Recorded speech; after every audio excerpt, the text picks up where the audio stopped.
जय Hind dear students. कैसे हैं आप सब? आई होप आप सब बढ़िया से होंगे, स्वस्थ होंगे, मस्त होंगे और आप सबकी पढ़ाई भी बढ़िया से चल रही होगी। तो आज के इस वीडियो में हम लेके आए एक और धमाकेदार टॉपिक। इसमें हमने पिछले वीडियो में आपको लेंस और लेंस के प्रकार बताए थे। आज लेंस की प्रकृति, इसमें उसकी अपसारी और अभिसारी प्रकृति के बारे में हम आज के इस वीडियो में अध्ययन करेंगे। और जो भी पिछले वीडियो हमारे फिजिक्स के हैं और केमिस्ट्री का टॉपिक आपका कंप्लीट हो चुका है, तो उन सभी की एक प्लेलिस्ट बना रखी है। अगर आपको कहीं पर किसी प्रकार की कोई समस्या आ रही है तो आप उस प्लेलिस्ट पे जाके उन सभी वीडियोस से अध्ययन कर सकते हैं, जिससे आने वाले आपके बोर्ड एग्जाम 2025 में आप अच्छे से अच्छे अंक प्राप्त कर सकें। और मैथ की क्लास भी आपकी कंटिन्यू चल रही है हमारे चैनल पर। तो अब अगर आप हमारे नए चैनल पर नए हैं तो हमारा channel perfect coaching centre math के नाम से है। तो प्लीज चैनल को सब्सक्राइब करें, लाइक करें और दोस्तों को शेयर करें, जिससे हमें भी कुछ ना कुछ मनोबल मिलता रहे, तो कंटिन्यू आपकी हम क्लासें चलाते रहें। तो चलिए देर ना करते हुए चलते हैं अपने टॉपिक पर आज के।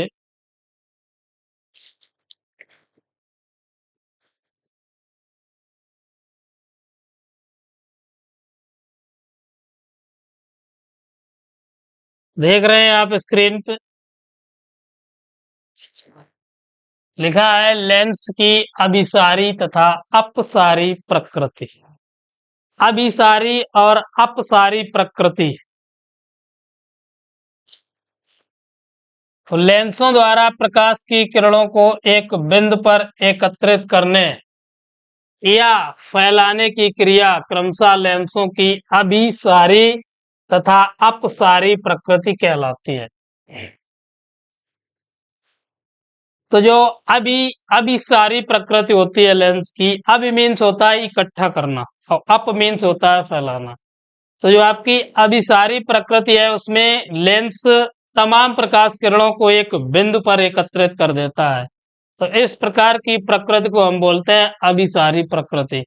इसी प्रकार जब लेंस द्वारा प्रकाश किरणों को फैला दिया जाता है तो इस प्रकार की प्रकृति को हम बोलते हैं अपसारी प्रकृति।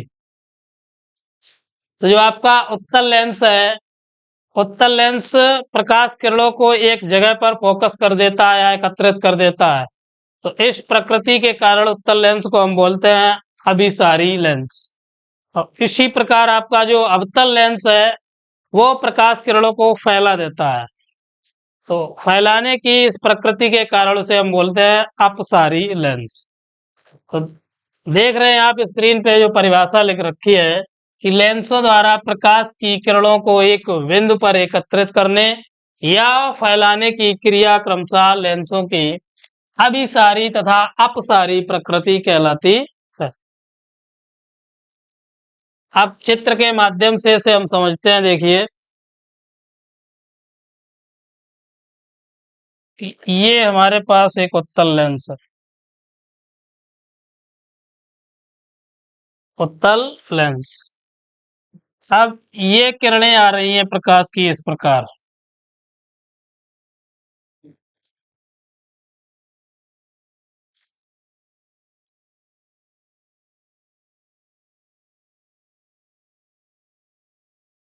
ये प्रकाश किरणें आ रही हैं और ये है आपकी, चलिए मुख्य अक्ष भी बना देते हैं। मुख्य अक्ष। अब ये सभी किरणें एक बिंदु पर एकत्रित होंगी।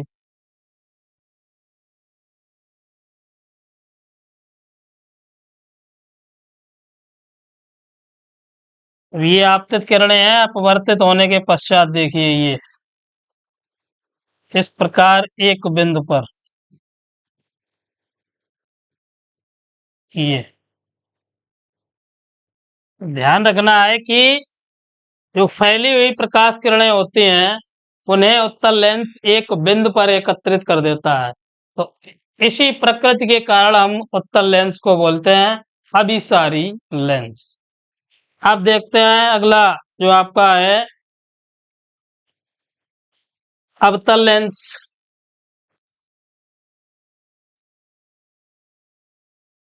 ये रहा आपका अवतल लेंस। अब इसमें देखिए आपतित किरणें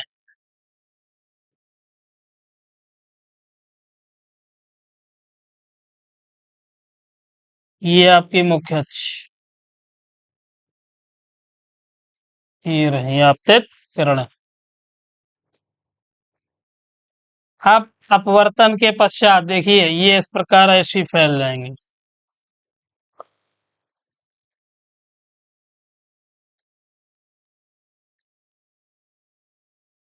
फैल गई। अब इन्हीं किरणों को हम एक बिंदु पर देखिए डॉटेड लाइन में पीछे बढ़ाते हैं।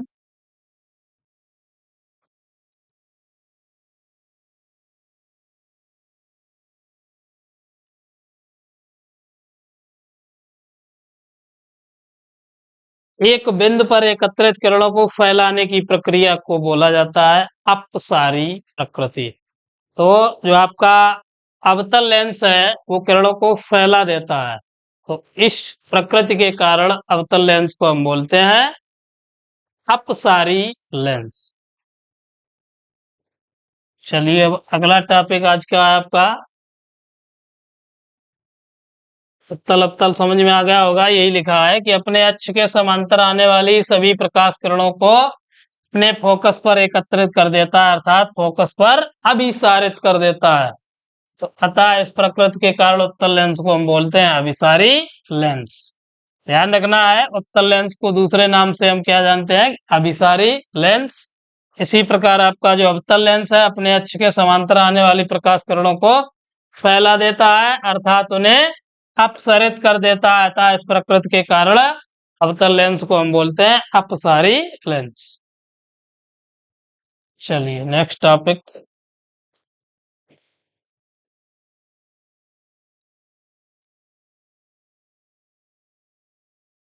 किरण आरेखों के उपयोग द्वारा लेंसों से प्रतिबिंबों का बनना।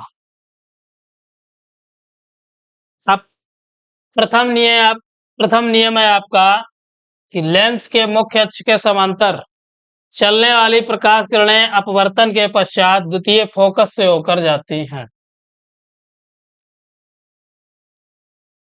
उत्तल लेंस में या द्वितीय फोकस से आती हुई प्रतीत होती हैं, वो होती हैं अवतल लेंस में। ध्यान रखना है कि लेंस की मुख्य अक्ष के समांतर चलने वाली प्रकाश किरणें अपवर्तन के पश्चात द्वितीय फोकस से होकर जाती हैं। वो भी आप ध्यान रखना है कि किसमें? उत्तल लेंस में। या द्वितीय फोकस से आती हुई प्रतीत होती हैं, वो किसमें? अवतल लेंस में। ये आपका प्रथम नियम। अब ये भी हम चित्र के माध्यम से ही समझेंगे। ये रहा कोई आपका उत्तल लेंस, ये उसकी मुख्य अक्ष।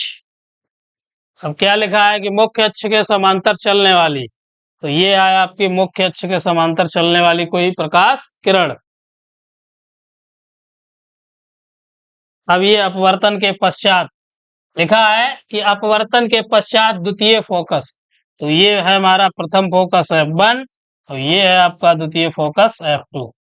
तो अब अपवर्तन के पश्चात ये द्वितीय फोकस देखिए लिखा है कि अपवर्तन के पश्चात द्वितीय फोकस से होकर जाती है।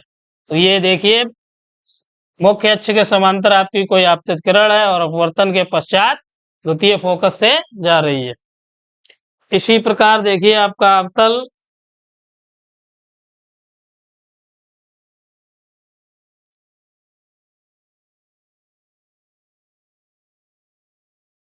ये रहा अवतल लेंस आपका, ये है आपकी मुख्य अक्ष। अब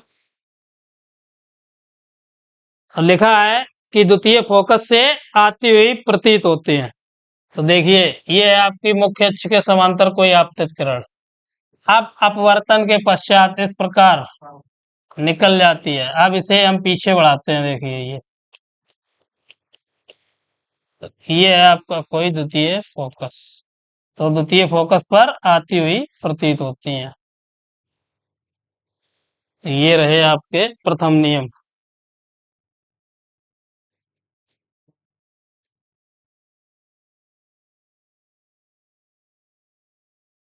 अगला द्वितीय नियम देखें आप।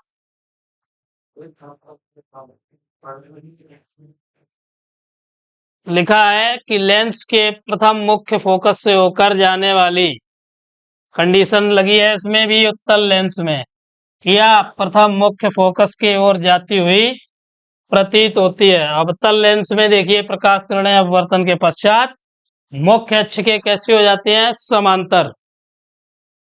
मुख्य अक्ष के समांतर ध्यान रखना है किसमें, अवतल लेंस में। तो इसे भी हम चित्र के माध्यम से समझते हैं। देखिए ये है आपका उत्तल लेंस। अब ये रही आपकी मुख्य अक्ष। अब इसमें एक प्रथम फोकस आपका ये F1 इधर हो गया, F2 द्वितीय फोकस। अब लिखा है कि लेंस के प्रथम मुख्य फोकस से होकर जाने वाली या प्रथम मुख्य फोकस की ओर आती हुई प्रतीत होने वाली प्रकाश की किरणें अपवर्तन के पश्चात मुख्य अक्ष के समांतर, ध्यान रखना है वो किसमें है, अवतल लेंस में। और उत्तल लेंस में क्या है कि जाती हुई प्रतीत होती हैं। ये रही आपकी ये विकिरण इस प्रकार, ये और ये मुख्य अक्ष के कैसी है, समांतर है ये। तो मुख्य अक्ष के समांतर उत्तल लेंस में ध्यान रखना है। अब इसी प्रकार अवतल लेंस में देखिए ये आपका अवतल लेंस, ये है आपका मुख्य अक्ष। अब मुख्य अक्ष में लिखा है कि प्रकाश की किरणें अपवर्तन के पश्चात मुख्य अक्ष के समांतर हो जाती हैं। अब फोकस इसमें प्रथम ये हो गया F1 और ये हो गया आपका द्वितीय फोकस F2। अब मुख्य अक्ष के क्या लिखा है कि समांतर हो जाती हैं। ये कोई आपकी आपतित किरण इस प्रकार अपवर्तन के पश्चात यूं, ये लीजिए ये रही आपकी अपवर्तन के पश्चात मुख्य अक्ष के समांतर। तो बना लीजिए चित्र जल्दी देखते हैं अगला नियम। चलिए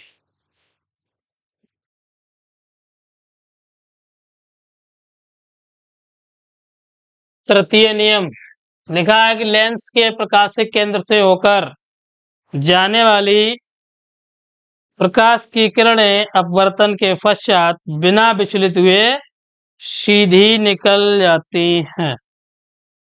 तृतीय नियम आपको ध्यान रखना है कि लेंस के प्रकाशिक केंद्र से होकर जाने वाली प्रकाश की किरणें अपवर्तन के पश्चात बिना विचलित हुए, किसी प्रकार का कोई विचलन नहीं होगा इनमें। तो इस नियम को हम बोलते हैं तृतीय नियम। कि लेंस के प्रकाशिक केंद्र से होकर जाने वाली प्रकाश की किरणें अपवर्तन के पश्चात बिना विचलित हुए सीधी निकल जाती हैं। ये है आपका उत्तल लेंस। ये रही मुख्य अक्ष, ये है प्रथम फोकस और ये है आपका द्वितीय फोकस। अब प्रकाशिक केंद्र, ये है प्रकाशिक केंद्र। अब लिखा है कि लेंस के प्रकाशिक केंद्र से होकर जाने वाली प्रकाश की किरणें अपवर्तन के पश्चात बिना विचलित हुए सीधी निकल जाती हैं। तो ये कोई आपकी आपतित किरण अपवर्तन के पश्चात सीधी इसी प्रकार निकल जाएंगे। इसी प्रकार उत्तल लेंस में देख रहे हैं आप, ये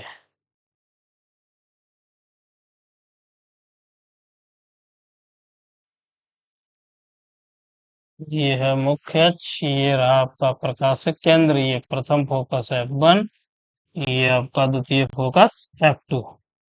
इसमें भी ये आपतित किरण देखिए अब बर्तन के पश्चात सीधी निकल जाती है। ये रहा आपका तृतीय नियम। नोट कीजिए, जल्दी से नोट करते जाइए, नोट साथ में बनाते रहें। इससे आगे आने वाले आपके एग्जाम 2025 में ये नोट्स बहुत ही अच्छे से काम आएंगे। चलिए अगला टॉपिक।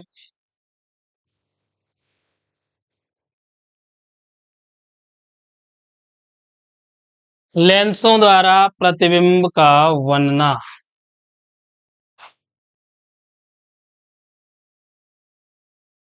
तो फर्स्ट कंडीशन है आपकी कि उत्तल लेंस द्वारा प्रतिबिंब का बनना। पहले उत्तल लेंस, इसके बाद में आपका अवतल लेंस होगा।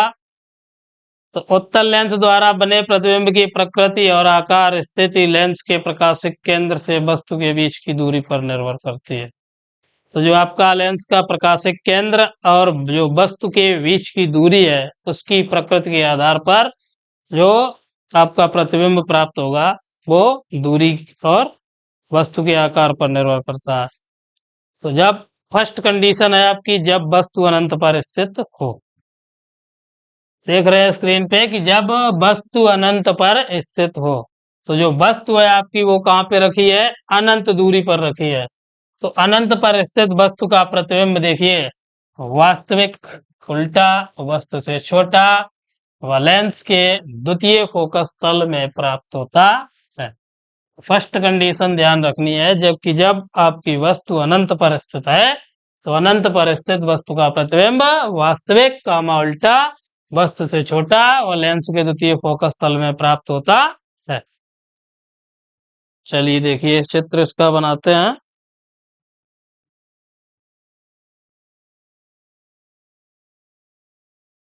ये रहा आपका उत्तल लेंस।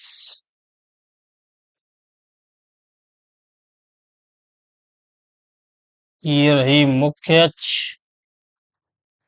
ये है आपका प्रकाशिक केंद्र।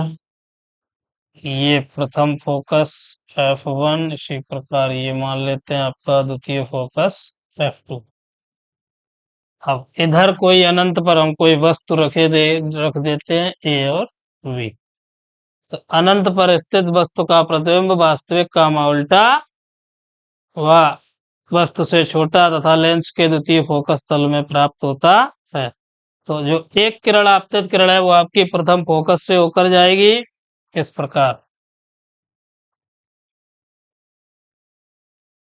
और अपवर्तन के पश्चात मुख्य अक्ष के समांतर इस प्रकार। दूसरी आपतित किरण है वो आपकी प्रकाशिक केंद्र से होकर इस प्रकार। अब प्रकाशिक केंद्र से होकर अपवर्तन के पश्चात ये अपवर्तन के पश्चात अब देखिए जो आपका फोकस है इस बिंदु पर प्राप्त हो रहा है। ये यहाँ पर थोड़ा तिरछा हो गया है। ये आपको फोकस जो प्रतिबिंब है जो इस प्रकार A डैश और B डैश लिखा है कि वास्तविक कामा उल्टा वस्तु से छोटा व लेंस के द्वितीय फोकस तल में प्राप्त होता है। नोट करते जाइए जल्दी। चलिए अगली स्थिति देखते हैं नंबर 2 पे।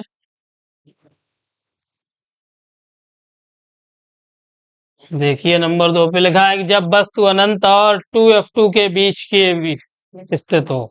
अनंत और 2F2 द्वितीय फोकस, अनंत और 2F2 के बीच स्थित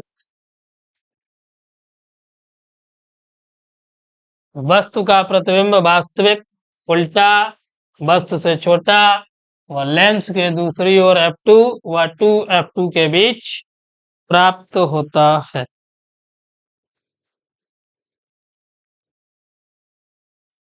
सॉरी यहाँ पे 2F1 है, 2F2 नहीं है। जब वस्तु अनंत तथा 2F1 के बीच स्थित हो, अनंत और 2F1 के बीच, तब अनंत तथा 2F1 के बीच स्थित वस्तु का प्रतिबिंब वास्तविक कामा वस्तु से छोटा व लेंस के दूसरी ओर F2 व 2F2 के बीच प्राप्त होता है। चलिए इसका भी चित्र देखते हैं।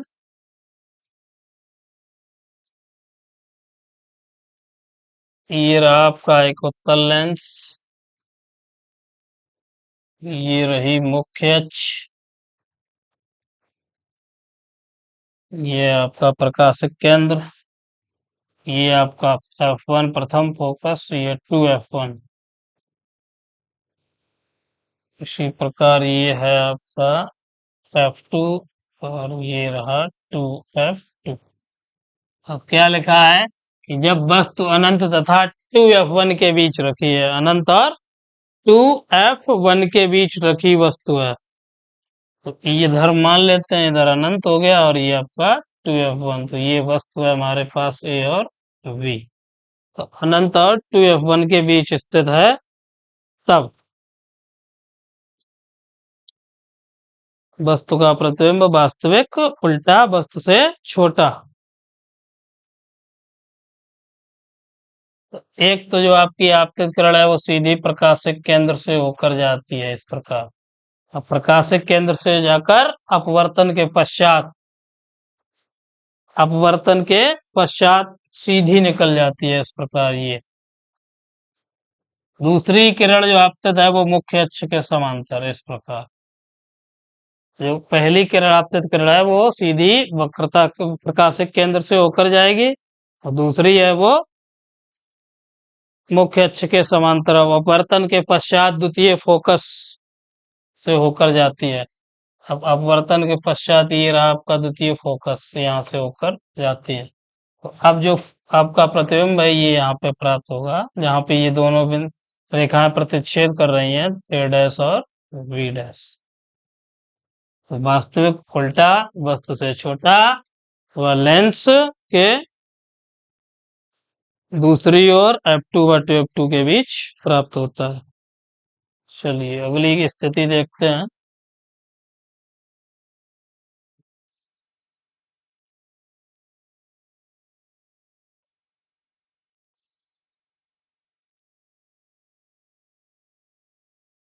थर्ड कंडीशन हम देख रहे हैं, जब वस्तु आपकी कहाँ पर स्थित है, ट्वाइस F1, ट्वाइस F1 पर स्थित है, तो 2F1 पर स्थित वस्तु का प्रतिबिंब वास्तविक कामा उल्टा कामा वस्तु के बराबर तथा लेंस के दूसरी ओर 2F2 पर प्राप्त होता है।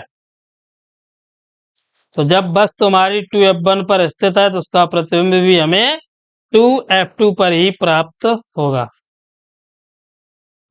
तो बनाते हैं इसका भी फिगर।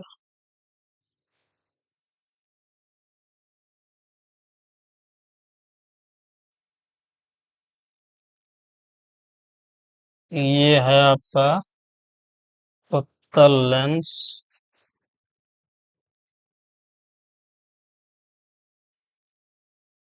ये रही आपकी मुख्य अक्ष, ये कोई F1 हो गया, ये आपका ट्वाइस F1, इसी प्रकार ये आपका F2 और ये है 2F2। ये प्रकाशिक केंद्र, यहाँ पर कोई वस्तु रखी है आपकी ए और बी। पहली आपतित किरण है वो सीधी प्रकाशिक केंद्र इस प्रकार प्रकाशिक केंद्र से होकर जाएगी, सीधी निकल जाएगी इस प्रकार। ये अब जो दूसरी है वो मुख्य अक्ष के समांतर और F2 से होकर जाएगी, ये रही आपकी मुख्य अक्ष के समांतर और F2 है इस प्रकार ये है। अब जहां पर ये दोनों प्रकाश किरणें प्रतिच्छेद कर रही हैं वहीं पर आपका प्रतिबिंब हो गया ये ए डैश और बी डैश 2F2। ये लेंस के दूसरी ओर 2F2 पर प्राप्त होता है। बना लीजिए जल्दी।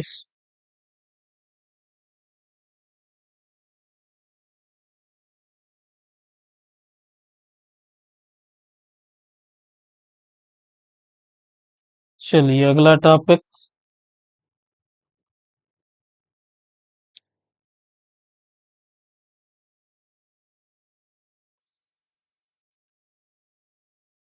अगली कंडीशन देख रहे हैं स्क्रीन पे आप, लिखा है जब वस्तु 2F1 तथा F1 के बीच स्थित हो। तो जब वस्तु 2F1 और F1 के बीच स्थित हो तो 2F1 तथा F1 के बीच स्थित वस्तु का प्रतिबिंब वास्तविक कामा उल्टा कामा वस्तु से बड़ा व 2F2 तथा अनंत के बीच 2F2 और अनंत के बीच प्राप्त होता है। चलिए ऐसे भी चित्र के ही माध्यम से समझेंगे हम सभी।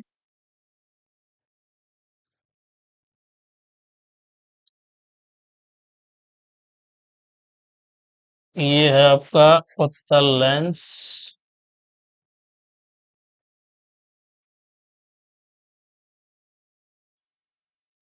ये मुख्य अक्ष, ये रहा प्रकाशिक केंद्र, ये मान लेते हैं F1, यहाँ पे आपका ट्वाइस F1। इसी प्रकार ये रहा आपका F2, ये हो गया ट्वाइस F2। अब देख रहे हैं वस्तु कहाँ है आपकी 2F1 और F1 के बीच स्थित है वस्तु। तो यहाँ पर आपकी कोई वस्तु है, ये A और B। ट्वाइस F1 और F1 के बीच हमने कोई वस्तु रखी है AB। अब जो पहली किरण है आपकी वो प्रकाशिक केंद्र से और दूसरी आपकी मुख्य अक्ष के समांतर। तो इस प्रकार ये किरण आपकी जो है वो प्रकाशिक केंद्र से होकर जाएगी इस प्रकार। दूसरी हमने बताया आपको मुख्य अक्ष के समांतर, और अपवर्तन के पश्चात द्वितीय फोकस से होकर जाएगी। जो आपका ये द्वितीय फोकस है ये F2 यहाँ से इस प्रकार।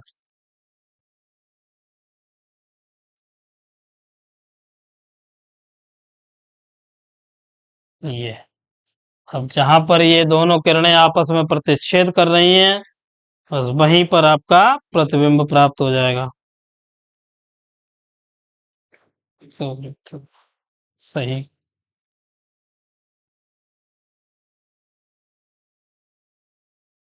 ये लिखा है कि ट्वाइस F2 तथा अनंत, तो इस प्रकार अनंत हो गया, यहाँ पर कहीं आपका प्रतिबिंब प्राप्त हो रहा है। ये A डैश और V डैश वस्तु से कैसा है आपका बड़ा, नोट कीजिए जल्दी। चलिए अगली स्थिति देखते हैं।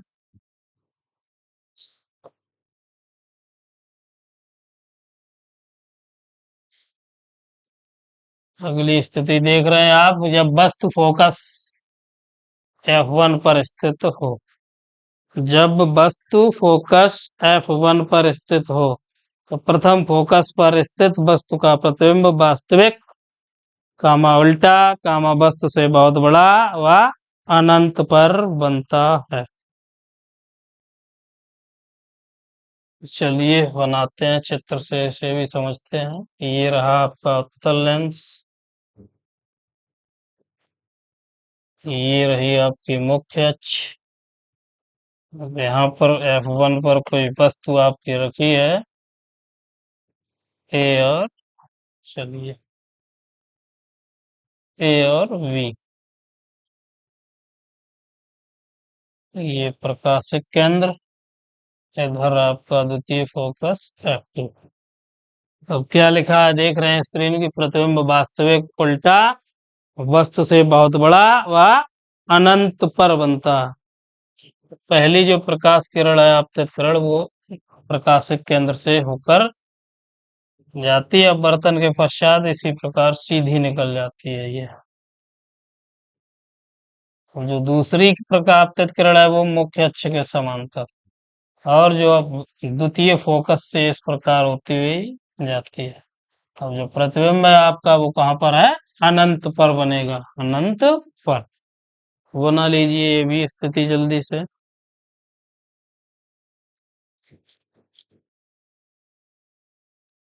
उत्तल लेंस की अब आखिरी स्थिति होगी 6, कुल 6 स्थितियां हैं 5 आपको हमने कंप्लीट करा रखे हैं। ये लास्ट होगी आपकी 6 नंबर कि जब वस्तु फोकस F1 तथा प्रकाशिक केंद्र C के बीच स्थित हो। तो प्रथम फोकस F1 तथा प्रकाशिक केंद्र C के बीच स्थित वस्तु का प्रतिबिंब आभासी सीधा वस्तु से बड़ा व वस्तु की ओर अनंत तथा प्रथम फोकस F1 के बीच बनता है। तो प्रथम फोकस F1 तथा प्रकाशिक केंद्र C के बीच स्थित वस्तु का प्रतिबिंब आभासी सीधा वस्तु से बहुत बड़ा वह वस्तु की ओर ही अनंत व प्रथम फोकस के मध्य बनता है। चलिए इसे भी चित्र के ही माध्यम से समझेंगे हम। ये रहा आपका उत्तल लेंस, ये है आपकी मुख्य अक्ष, ये है प्रकाशिक केंद्र और ये रहा आपका F1। अब इसके बीच में कोई वस्तु यहाँ पर रखे लेते हैं A और B। ये रही आपकी वस्तु को ये भी। अब देखिए क्या लिखा है कि वस्तु की ओर ही बनता है। तो कैसा है? आभासी है। तो एक तो प्रकाश किरण आपके मुख्य अक्ष के समांतर और द्वितीय फोकस से होकर जाएगी और दूसरी प्रकाशिक केंद्र C से होकर जाएगी। ये आपकी आपतित किरण प्रकाशिक केंद्र C इस प्रकार अपवर्तन के पश्चात निकल जाएगी और जो दूसरी है वो मुख्य अक्ष के समांतर और इधर आपको जो द्वितीय फोकस है इससे इस प्रकार निकल जाती है। अब इन दोनों किरणों को हम पीछे बढ़ाएंगे, तो पीछे बढ़ाएंगे जहां पर ये प्रतिच्छेद करेंगी वहीं पर आपका जो वस्तु का प्रतिबिंब है वो प्राप्त होगा। तो ये डॉटेड रखेंगे क्योंकि ये कैसी है? आभासी। तो ये देखिए अब यहाँ पर ये प्रतिच्छेद कर रही है तो ये आपको आभासी प्रतिबिंब प्राप्त हो गया A डैश और V डैश। चलिए नोट कीजिए जल्दी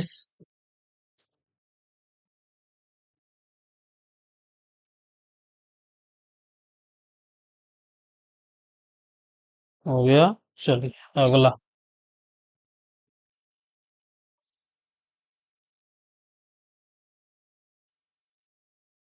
कंप्लीट हो गई 6 की 6 स्थितियां।